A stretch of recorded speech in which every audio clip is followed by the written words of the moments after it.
Here's what awaits your earholes in this episode of 3 Shots In. Her coworkers immediately went to as many news outlets as possible. They're accusing her of conspiring against them. Yep. Her fucking statements are all super consistent, and these asshole coworkers are all over the place. In the same week, Stacy Martin kidnaps her. What? A man in Wisconsin had a kinky little game. She pressed the barrel of a shotgun against his nutsack and pulled the trigger when he said when. When he said when? Like, what is that? What? This is 3 Shots In. And today, we're talking about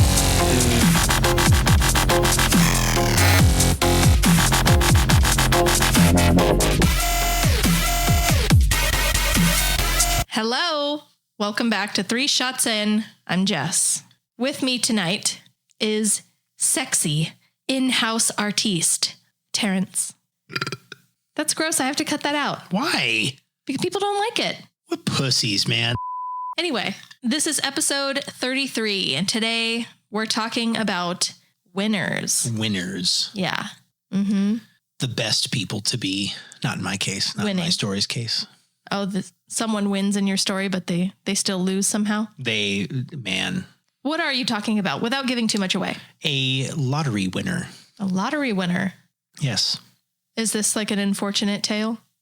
A cautionary tale? No, not a cautionary tale. It's more of like winning the lotto is not all it's cracked up to be. Oh, okay. But you'll see. It's all right. I mean, her case is it turns very extreme, but still. It's a woman.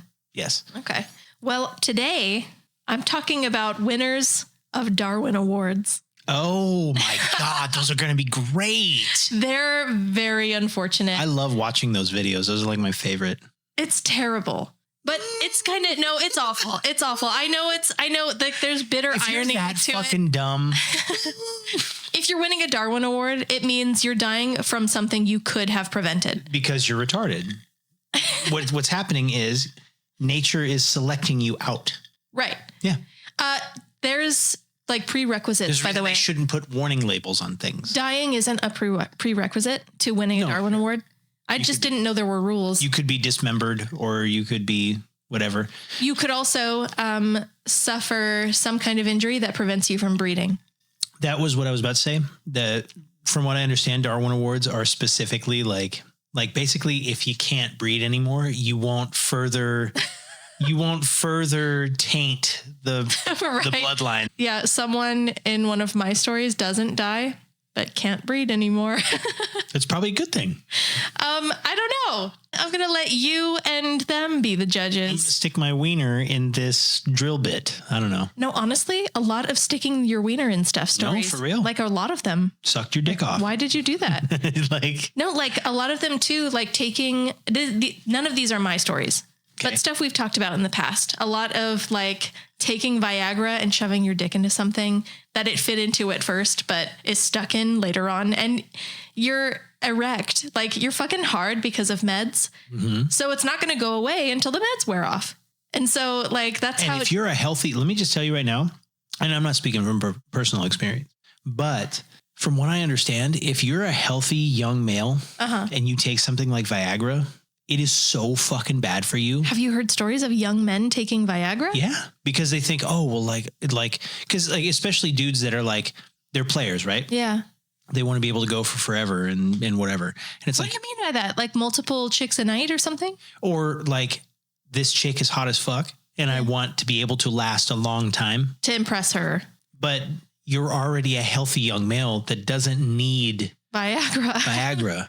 And it's like, you have people that like after it finally wears off, like their shit, like they get erectile dysfunction at like early 20s and shit. Oh no. I'm like, oh my God. That sucks. Yeah. So it's bad. That's a Darwin Award. That's a Darwin Award. Anyway, what are we drinking tonight? Or well, you know what? Before that, what did we take shots of tonight? We took shots of Jack Daniels, just straight up Jack Daniels. Okay. It's dog shit. It's actual garbage. Listen, that's shooting whiskey. You don't take good whiskey and shoot it. You shoot Jack Daniels or you shoot Jim Beam. Or Evan Williams. Yeah. Or Wild Turkey. Or Wild Turkey. Right? Oh, God. You remember Wild Turkey. That shit. Wild Turkey. But it's a good time. It fucks you up. You have a great time. You and your friends. And you're not worried about it afterwards because you didn't spend anything on it. Doesn't matter. That's true. It's budget fucked up. But Jack Daniels smells like a good time and tastes like a dirty whore. The leak that sits at the bottom of the trash can when you pull the bag out. Yeah. That's what it tastes like. So that's why you dilute it with Coca-Cola. Right.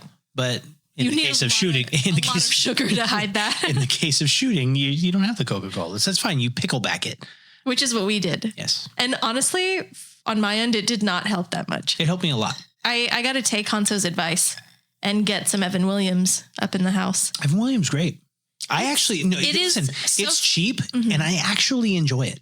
I'm not like you and Ricky and Kyle and all of our, super masculine friends drinking whiskey straight, or with like a cube of ice.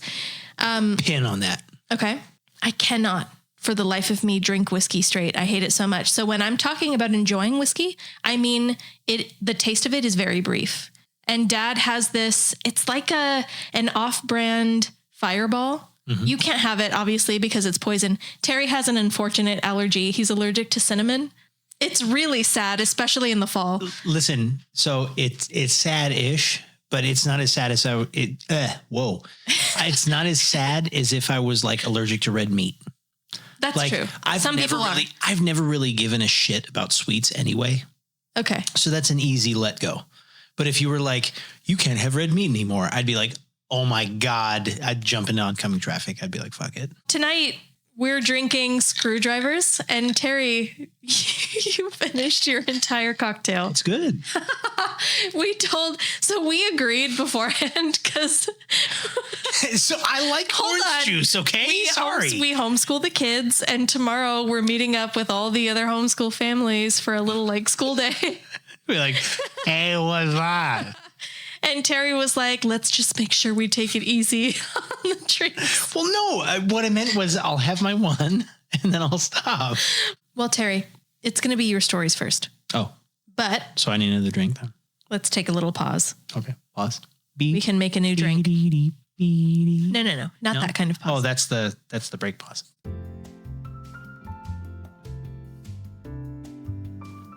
So my story is a lady named Tonda Dickerson. She was from Mobile County, Alabama in 1999. Okay. Specifically a place called Grand Bay. She worked at a Waffle House off of Interstate 10. Her and her coworkers worked the first shift. First shift coworkers were her. She was 28 years old at the time, in 1999. 21-year-old Jackie Fairley.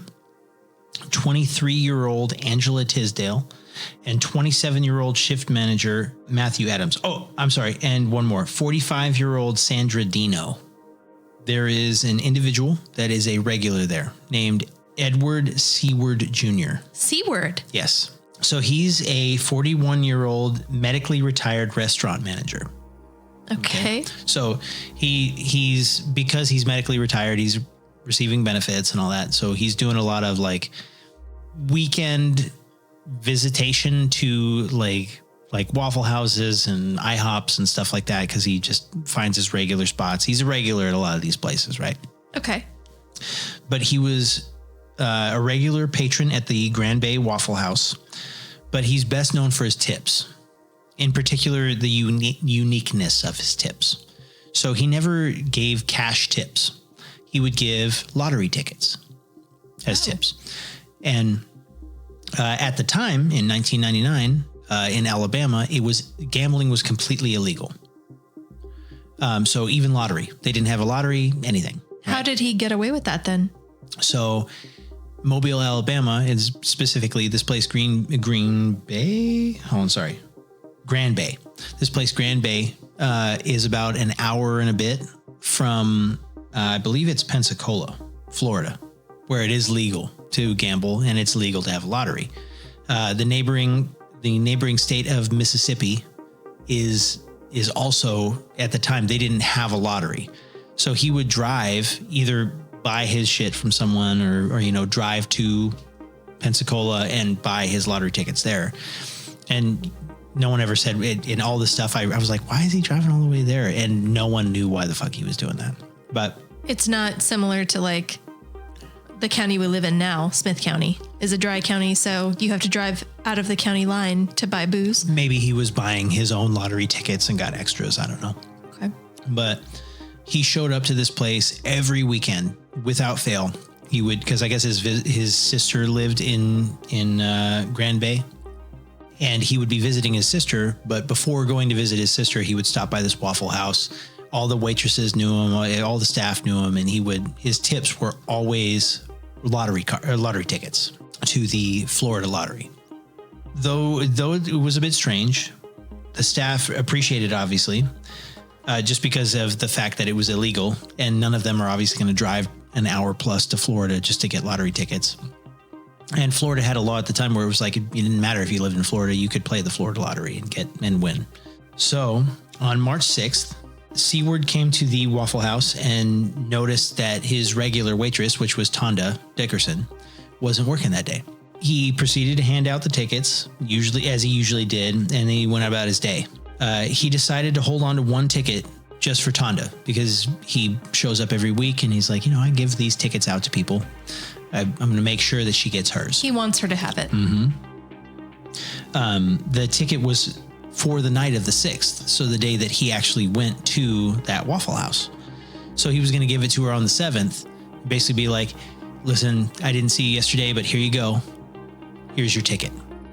That Sunday, the 7th of March, he saw Tonda as per usual. Okay. Handed her an envelope with the lottery numbers on the front of it and with her name on the other side of it. And she took it in her pocket, went about her shift. And it wasn't until she ended her shift and went home and checked the numbers that she found that she had an exact match for all 6 numbers. Whoa. Big winner. For the night before. And it was a $20 million pot. Whoa, that's crazy. So obviously the same day she quits her job at Waffle House. Right. She comes to find out. She's actually splitting it with someone else. Someone else got all 6 numbers as well. So she's getting a $10 million pot. It's kind of fucked. I mean, it is what it is. If someone got lucky. That's true. But like, you'd think the winning numbers wouldn't be something that had multiples.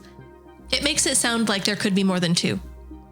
There potentially. Could be. There could be. And that's kind of the luck of the draw. That's the gambling portion, right? Like you and 10 other people could have just decided to do the same numbers, the same 6 numbers for that. And you would be splitting $2 million each, basically.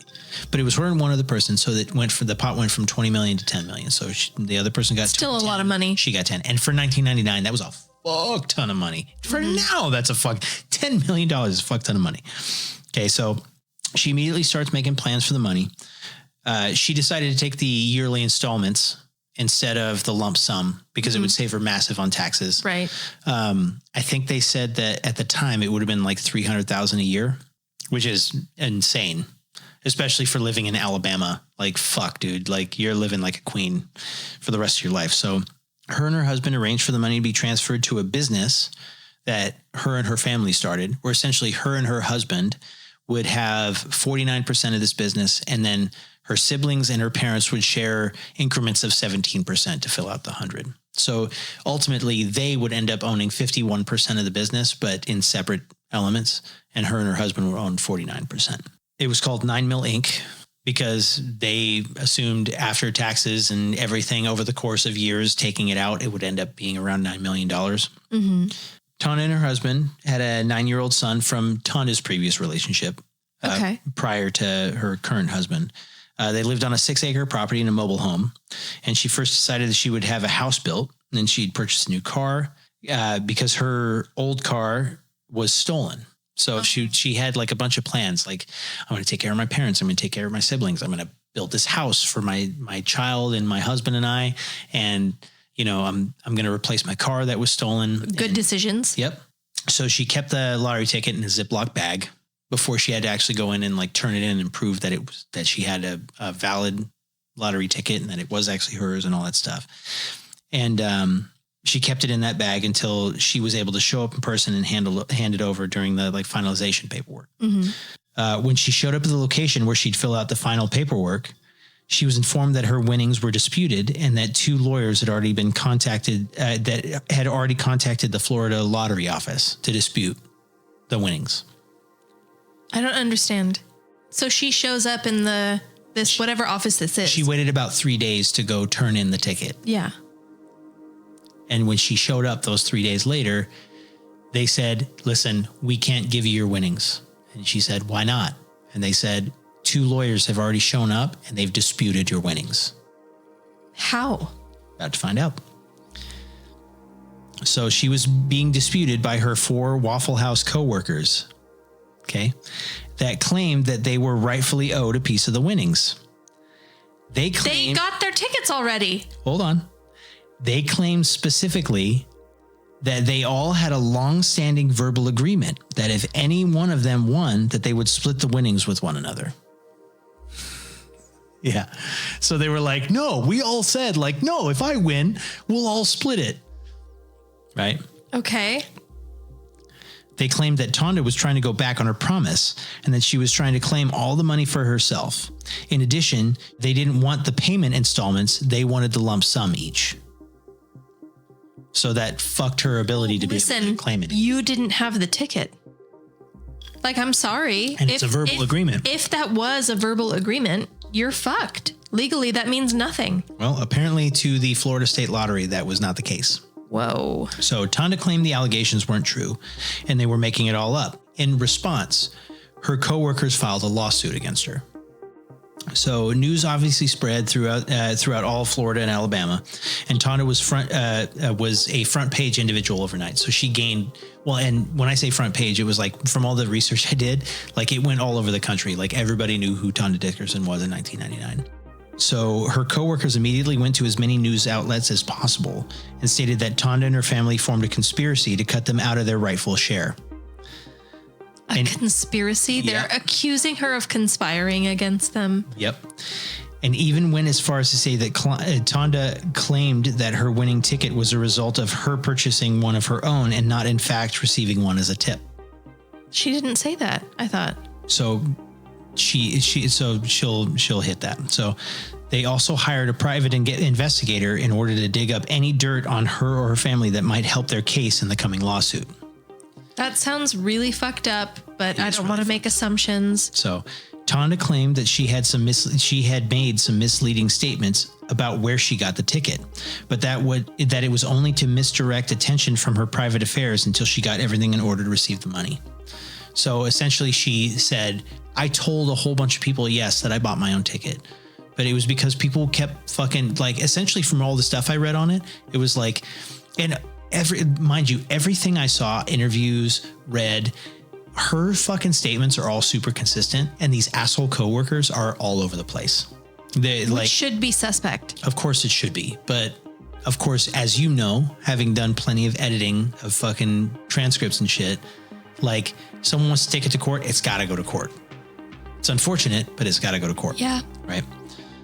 She essentially said, yeah, I did lie to people about where I got the ticket. But that was because I had all these people coming out of the woodwork, like grilling me, basically grilling me and trying to get money from me before I'd even gotten it. Like I'm not doing that. Right. So it made sense to me. In addition, Tonda claimed that conspiracy claim made no sense. She took days to go into the lottery location to claim her winnings. By the time she had made her way in, her coworkers had already sent their lawyers to dispute. So it was like the day they found out that she fucking won, they were like, send the lawyers now. They were fucking pieces of shit, right? They couldn't just be like, hey, yo, good for you, lady. You're out of this fucking grind. Like, it just goes to show, man, how fucking shitty people can be. They all got a ticket. It ended up with her. Now listen, I don't know how this goes. I don't know the end of the story.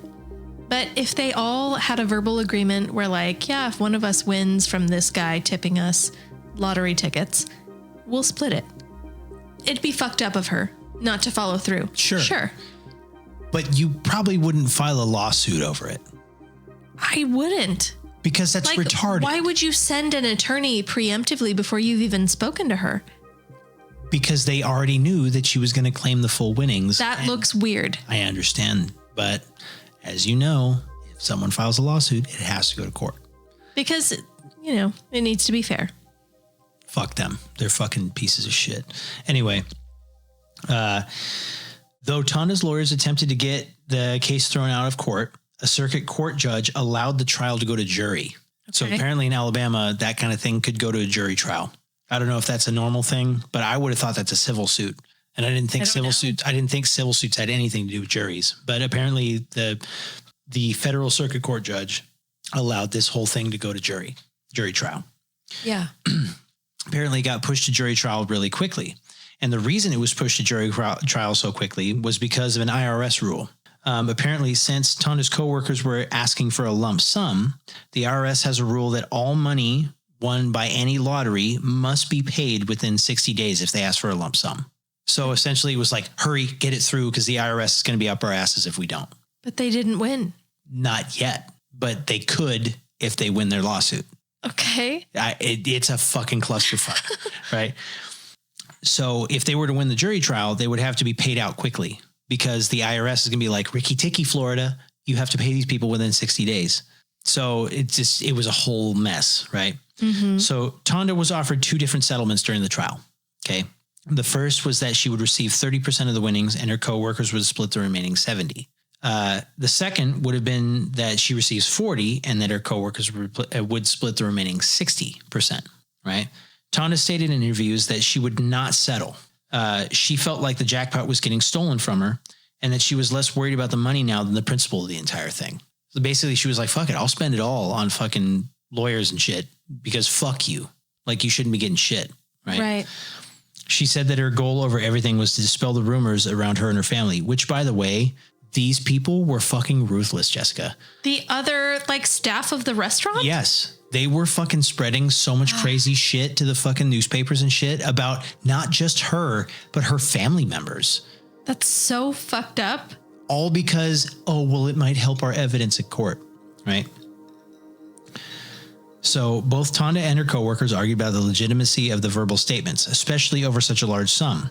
Tonda's coworkers, however, brought multiple witnesses that they claimed heard the conversations about splitting the money.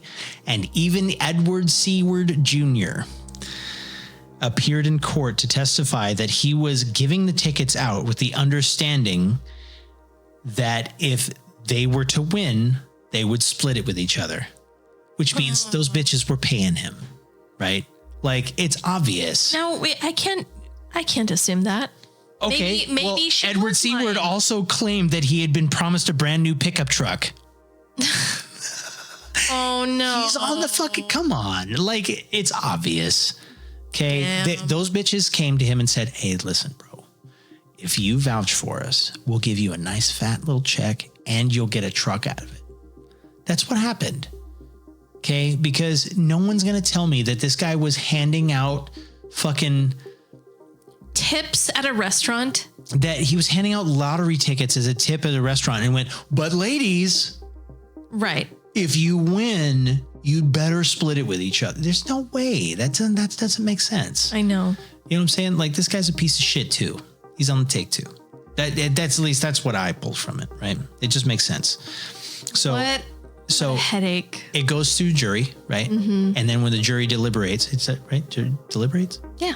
When they make the decision? Deliberation. It took them 45 minutes. Okay. The jury decided in favor of the 4 Waffle House employees. Oh. Okay. The judge ruled that the lump sum would be split in 20% increments between all the Waffle House employees.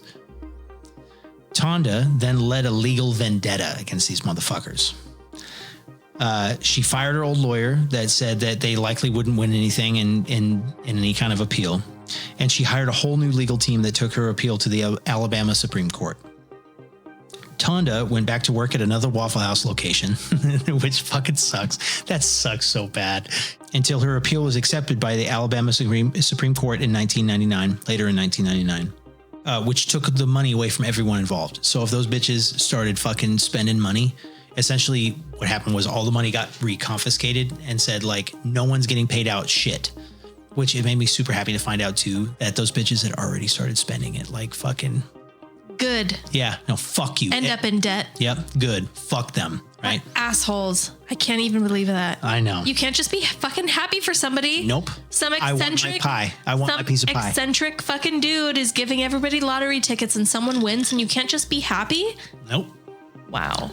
So the court declined to take oral arguments, stating that written ones would suffice. While the legal team for the co-workers pretty much rehashed all their arguments from the previous trial, Tonda's lawyers took a different approach. In addition to the arguments made before, they stated that any verbal agreements made about lottery winnings would be invalid because gambling was illegal in Alabama anyway. You can't make a verbal agreement about a fucking gambling thing because Alabama says it's illegal anyway, so fuck your verbal agreement. Another was that Edward Seward was actually the winner of the lottery the day before, and he technically gifted her the money. So that doesn't matter either. He put it in an envelope with her name on it. I know. So in February of 2000, the state Supreme Court sided with Tonda, which was great. The justices agreed that due to the law about gambling in Alabama, any stated agreement made between the co-workers would have been an agreement about gambling, thus nullifying it under Alabama law.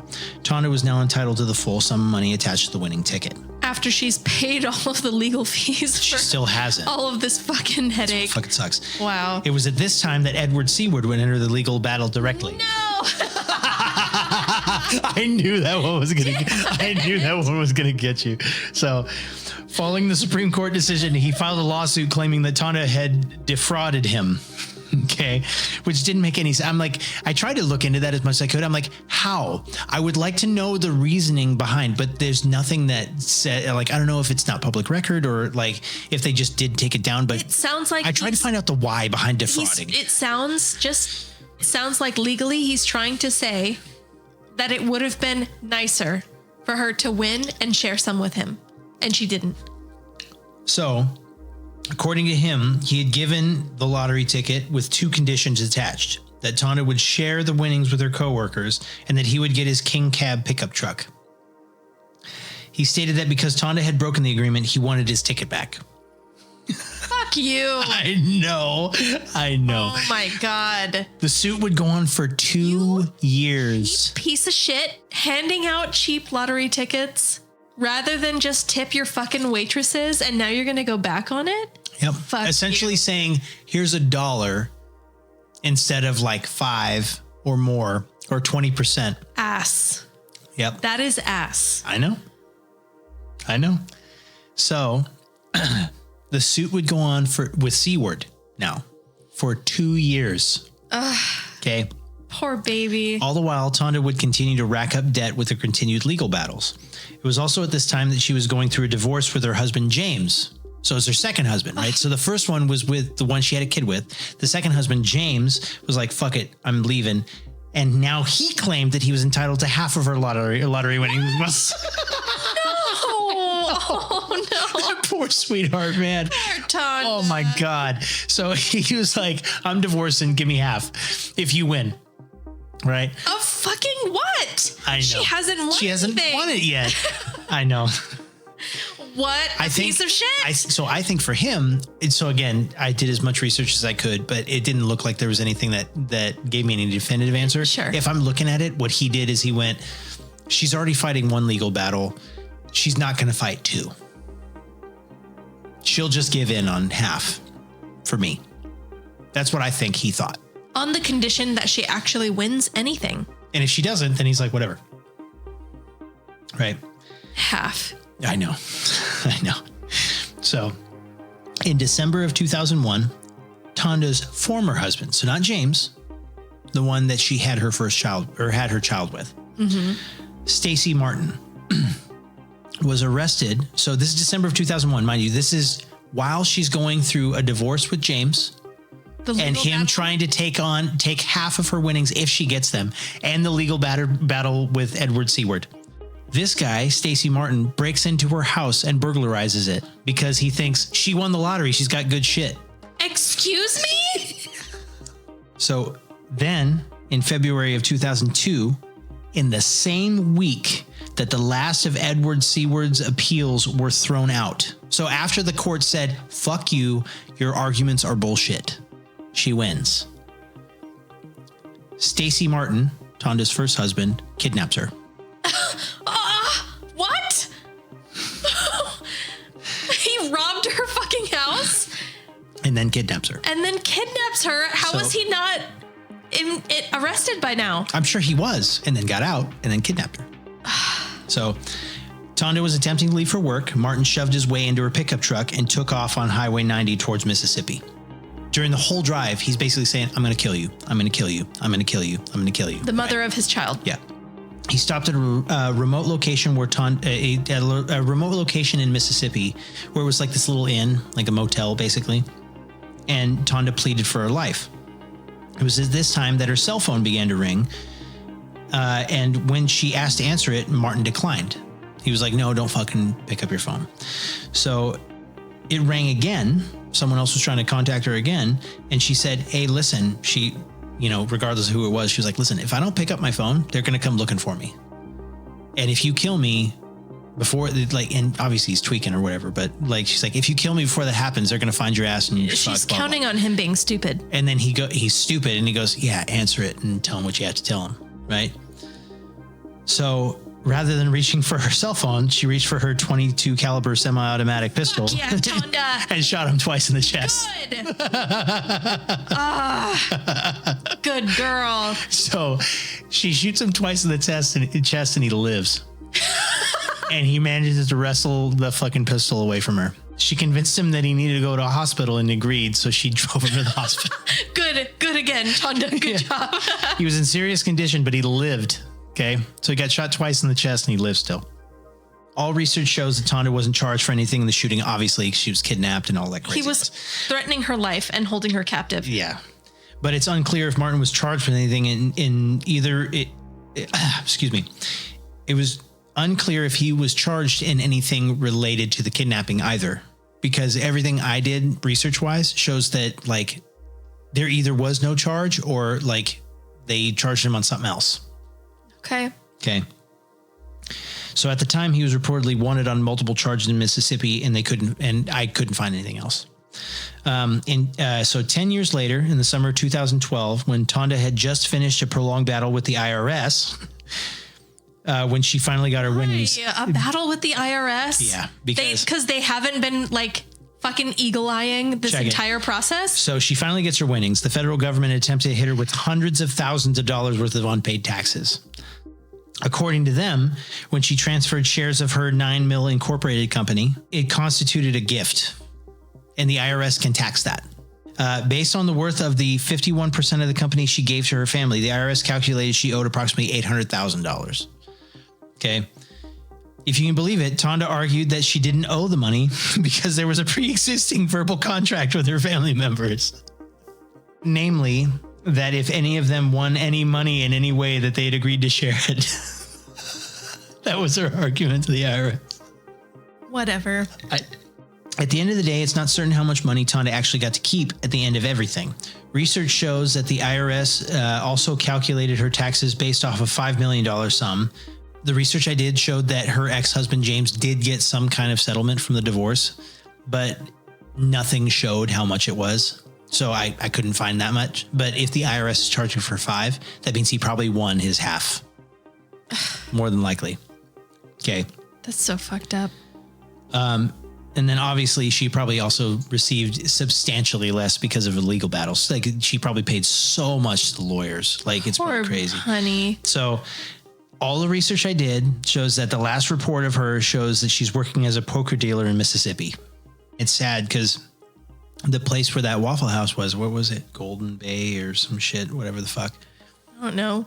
Somewhere in Mobile, Backstabber Alabama. Bay.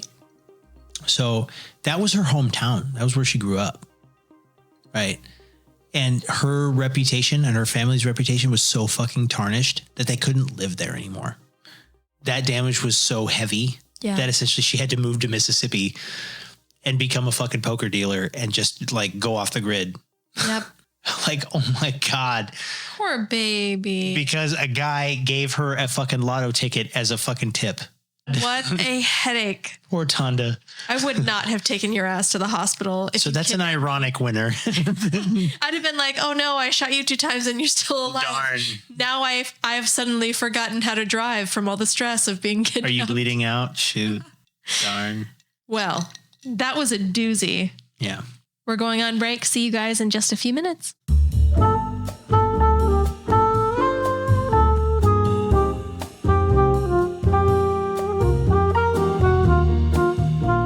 Winners, winning, people who win things, lottery winners. That's what you talked about.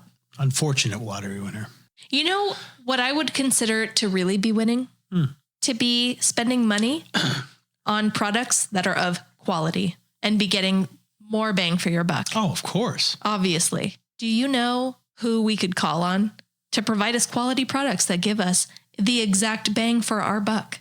I imagine you're going to tell me. A perfect ratio. Just say who. Who? Louder, though. Who? Our sponsors. That's right. Tilted Tinker, Woodcraft and Wizardry. They are a company that makes woodcraft products like plaques with all sorts of hilarious sayings and coasters with sarcastic twists. All of that dry humor is mixed in with Dungeons and Dragons accessories like dice towers, dice dungeons, and DM screens. Everything is made here in the USA. Yes, a family-owned business. They use American wood in American hands. Nice. You can visit their website at tiltedtinker.com. Reach out to them at info@tiltedtinker.com. They are Tilted Tinker on all their social medias. That's Tilted, Tinker. You should go and buy something from their website because they're awesome. And they love us, just like we love you.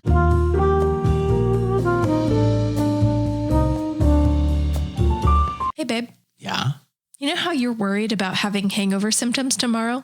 Not if I have a fucking badass product to take care of that. No. Follow my lead. Okay. You know how you're worried about having a hangover tomorrow? Sure. Did you know that one little patch could make the difference between you worrying about symptoms tomorrow and not worrying at all? I did know that. You did? Yeah. Well, what patch is it? Motherfucking Party Patch. Exactly right. Party Patch. Thank you, Party Patch. They are affiliates of this podcast, pumping your blood full of vitamin B and taurine. Go to 3shotsin.com, follow the link, and enter 3ShotsIn as promo code in order to get 10% off. Enjoy. Hey, babe. Yeah. Have you ever felt that feeling, that exciting new feeling, when you get a new bottle of liquor? You've heard that it's good, but you've never tried it for yourself, and you open it and you pour it into a glass for the first time. Isn't that such a good feeling? Sure. Well, how would you like it if you could pour even more than that? I mean, it'd be pretty cool. It'd be great. And you can with Pour More. Pour More is a subscription service. They bring a new bottle of liquor to your doorstep. So convenient. Once a month. And that's any liquor you could fancy. You should visit them and follow our link at 3shotsin.com. We've got a link there for you to follow, and that will let Pour More know that we sent you. Enjoy your subscription, your new bottle once a month. That's the break. We're all done. I'm going to spin the wheel.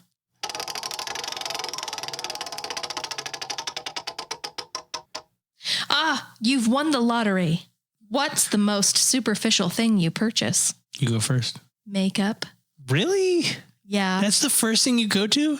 Yes, because it really wouldn't even make a dent in like lottery winnings. Okay. But it's extremely expensive on a standard budget.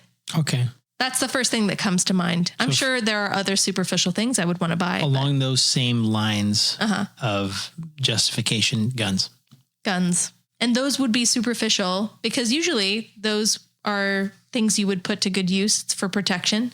But we already have so many that they would be superficial. It would be superficial. And NVGs. You would do what? I'd get NVGs too. What are those? Night vision goggles. Why? Because why not? I won the lotto. Fuck it. You said superficial things. That's I don't true. need them. I mean, but they're fucking dope. So why wouldn't I have them? That's true. That's true. That's what the question was. And we answered it so quickly and efficiently. Yeah. Being done with that wheel spin means that it's my story time. Ooh, I'm so excited for Darwin Awards. Which are basically losers. So I cheated a little, but they did technically win an award. They won an award. That's not cheating. That's just true. They did. You did your due diligence. I did. They didn't, though. They did not. That's why they won the award. The award is for stupidity. Yes. And we begin. First, with February 1990 in Washington. A man with apparently no history of crime chose to begin his crime by robbing H&J Leather and Firearms. He robbed it while it was full of customers buying guns. And the owners that are armed as fuck. Correct. He also didn't notice a police car parked out front. Or at least he noticed it and didn't think much of it. When he entered the shop, a cop was standing at the counter with a coffee. He did proceed to announce he was robbing the store anyway, and fired some warning shots for good measure, only to, in a strange twist of events, be shot to death by the officer and the store clerk.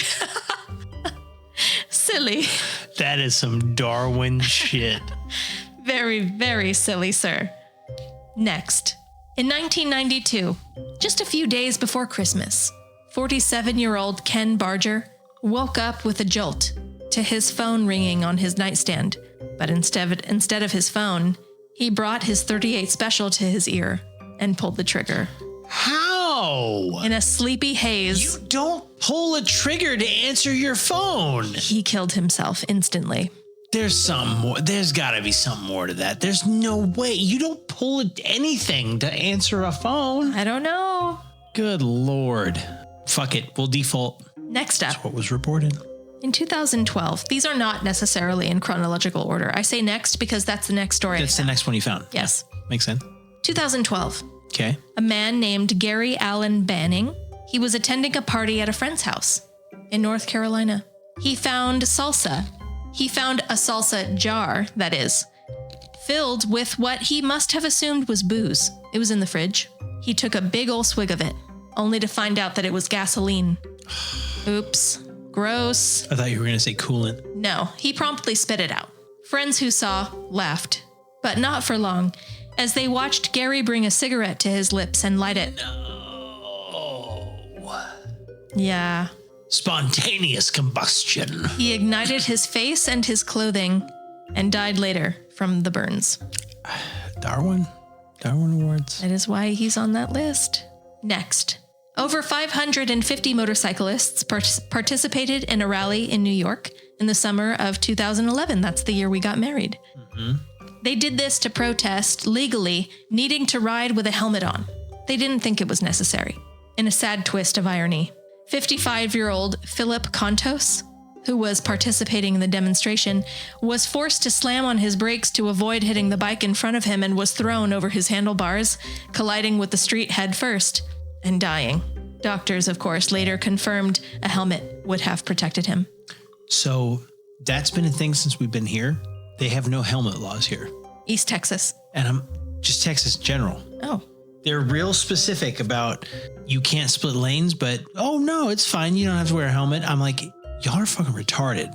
I see people riding without helmets. I'm like, you're a fucking idiot. It's a choice. And I think it's because I've been in an actual motorcycle accident before. If I did not have a helmet on, I'm dead. You would have been dead. That's true. That is a true story. Yes. Okay. In Lord have mercy, Otago, my Jesus. Like, God. in Otago Township, New Zealand, in 2014, 25-year-old Travis Lane was hit by a car. He suffered a broken arm and a brain injury, tragically, before dying in the hospital a month later. Good for Travis. After he ran from a bonfire party at a friend's house in order to moon oncoming traffic, having jutted his bare ass too far into the road. So I will say, I still feel bad for Travis. Because it was just sounded like a fun time. Poor guy. Yeah. A local coroner found Travis was significantly affected by alcohol and drugs Of course he was. when he ran out into traffic to, quote, do a brown eye. No, Travis. Travis. That's the kind of shit we need. That's called humor. We need those people to stay around. But at what cost? Damn. Next up. I like you, Travis. 45-year-old school teacher James Young. Okay. He lost his phone and other pocket belongings while he was riding a roller coaster at Cedar Point Amusement Park in Ohio. That's annoying. Rather than inform the park staff that his items had fallen onto the concrete below the ride, he chose to retrieve them himself from a restricted area. Just as he jumped down to the tracks, the roller coaster went by at its max speed. Of course it did. Of 57 miles per hour, instantly killing him. Of course. Yeah, that's pretty fucking retarded. That's definitely preventable, hence the Darwin Award. Yeah. No, that one makes sense. Next. That's not fun like Travis. Travis can live. Damn. Doing a brown eye. Doing a brown eye? Next. Okay. In Oregon in 2001, a man lost control of his truck and he crashed into a utility pole supporting high voltage power lines. Very dangerous. However, the crash was not what killed him. Police speculated that he had attempted to clip the power lines lying across the hood of his truck. He was found lying face down beside it with gardening shears in his hands. Oh my God, dude. Yeah. Yeah, no, see, that one deserves it. That one deserves it. It's like the crab, like, bothering the sea snake. You know what I'm saying? Like, fuck it, you're dead, dude. Like, sorry. You should know better by now. I don't even know if that's a thing. I'm probably going to get your fans are gonna be like, your husband's fucking retarded. You said that doesn't even happen. You said the metaphor so confidently, I assumed it was common. You know, that's what they teach us. You say it confident enough, and it is what it is. Sure. There are only 2 left on my list of Darwin Awards. You've had some pretty fucking, aside from Travis, you've had some good ones. Travis, he deserved to get away with that one. Doing a brown eye, that's so innocent. Anyway, in 2002, a man in Wisconsin had a kinky little game he liked to play with his wife. I already want this fucking guy to die. Where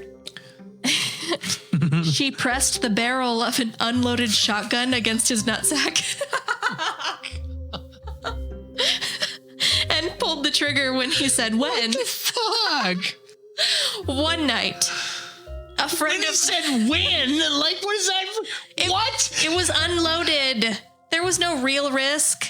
Clearly it was loaded because he's fucking dead, right? He's not. No. He's just ballless.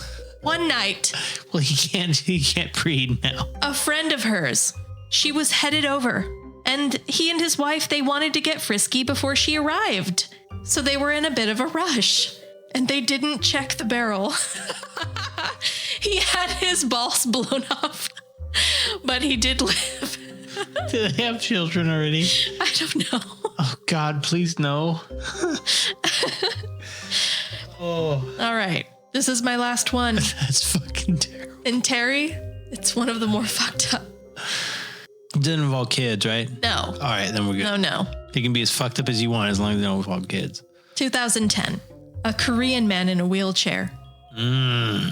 He became very frustrated after he missed the elevator. He wasn't fast enough to catch it. So he turned his chair around and began ramming backwards into the doors in order to force them open. It's gone already, man. Unfortunately, they did open, and he didn't notice because his back was turned. However, the elevator was already gone. How would the elevator doors open if the elevator's already gone? That doesn't even make sense. He rammed into them hard enough. Some fucking guy on security was like... sabotaged him. Yeah. And he propelled himself backwards into the elevator shaft and died. I actually feel kind of bad for him. Like, holy fuck. Like, he was just frustrated because he's like, my legs don't fucking work. He was just a frustrated wheelchair-bound man. And some guy went... You don't know that. Somebody did. You don't know. An elevator door doesn't open because you kick it. It doesn't happen that way. Also, Nintendo shouldn't work because you blow into the cassette. But it did. Unless someone was like this. No one was. Well, all right. That's the end of my story. That means it is now time for a new wheel spin. Do I get to spin it? Yes, please do. Try again. Good job. One too many screwdrivers. You missed the wheel at first. I did. But you did get it, and that was a strong spin. But that's just a testament to your screwdriver. Thanks. They're real good. Thank you. Anyway, you've landed on You have won the favor of a medieval king, and he's made you his jester. How do you entertain him? Who the fuck comes up with these? Your fucking viewers. They're random. Fuck your viewers. Do you not know how you would entertain your medieval king? I don't. I would sing. I'd be the farter.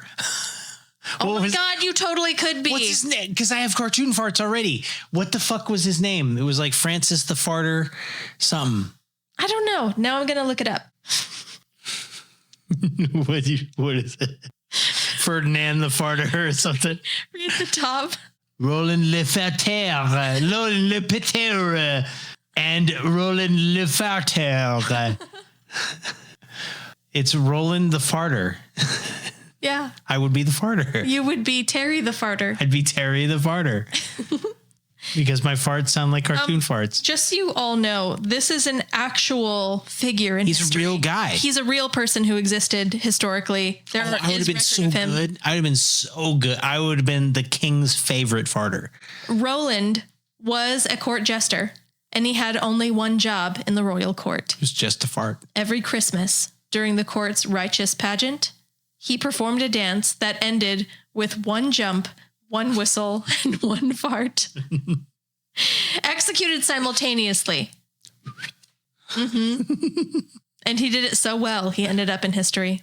Roland the Farter. That's his name. The farter. Mm-hmm. Medieval England celebrity flautalist. Let me just tell you right now. Flatulist. I would have fucking rickrolled Roland. I'd have been the fucking king's favorite farter. Because holy shit. That makes sense. We're going to have to do an episode on him. Roland the Farter. That would be dope. What would be the subject for that? I don't know. Gas? Entertainment? Maybe. The next one. Entertain. Right. The next one I just happen to know is Loser. I'm going to record that with Jake. I feel like that's just rife for fucking content. Like, holy fuck, you could get some good shit off a Loser. The one after that is Prison. Ooh. I have my notes already ready for Loser. I don't have any notes for Prison as of now. I feel like Prison's going to have some good ones.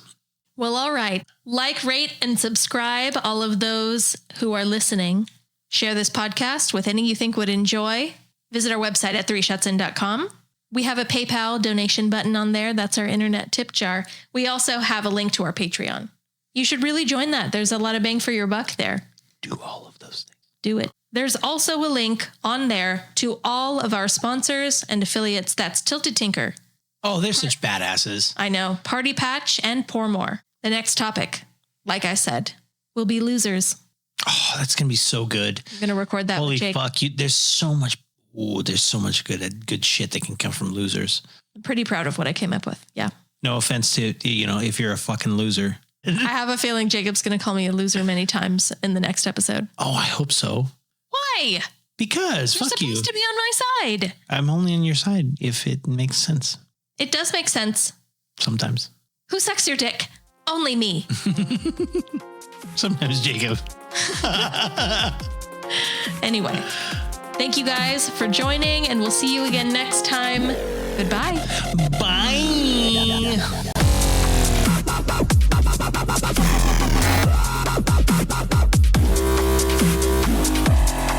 Who is it that gets allergic to meat? It's like Lyme disease people, right?